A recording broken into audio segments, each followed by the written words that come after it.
Reka n'ubundi rero tubagezeho amwe mu makuru n'ubundi agezweho muri aka kanya.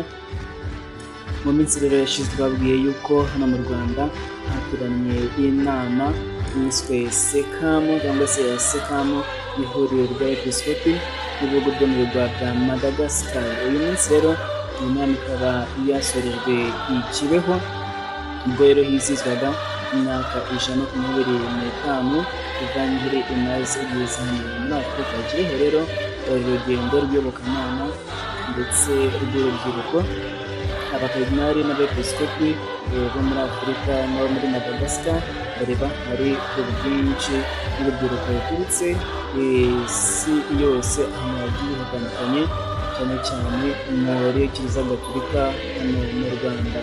Umuhango rero wasojwe n'igitambo cya misa, ubwo Kardinali Antoine Kambanda yari ahari ndetse n'abandi bakardinali batandukanye n'abepiskopi ndetse n'abandi bepiskopi baturutse muri Afurika, cyane cyane hano muri Madagascar.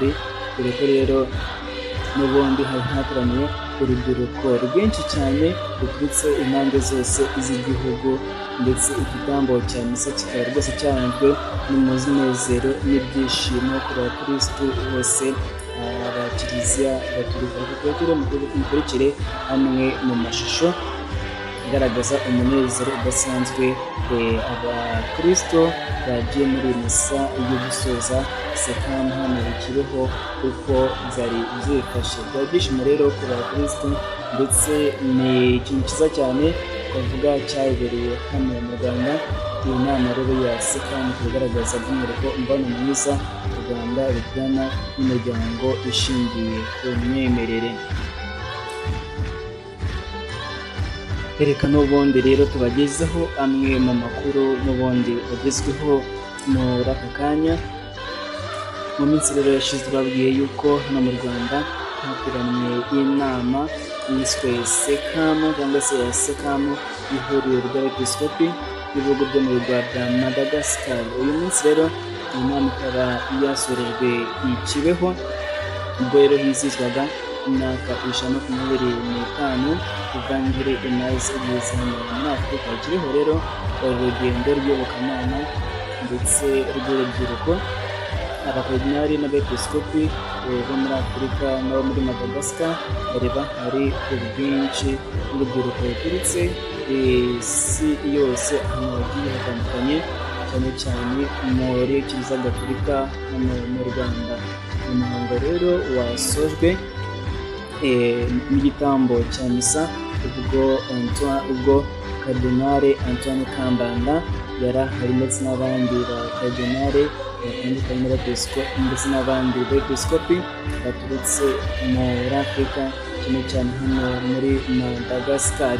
Dore ko rero n'ubundi hari hateraniye urubyiruko rwinshi cyane ruturutse impande zose z'igihugu, ndetse igitambo cya misa kikaba rwose cyaranzwe n'umunezero n'ibyishimo ku bakirisitu bose ba Kiliziya Gatolika. Mukurikire amwe mu mashusho agaragaza umunezero udasanzwe abakristo bagiye muri misa yo gusoza SECAM hano i Kibeho, uko byari byifashe. Byari ibyishimo rero ku bakristo, ndetse ni ikintu cyiza cyane bavuga cyabereye hano mu Rwanda. Iyi nama rero ya SECAM igaragaza by'umwihariko umubano mwiza u Rwanda rugirana n'imiryango ishingiye ku myemerere.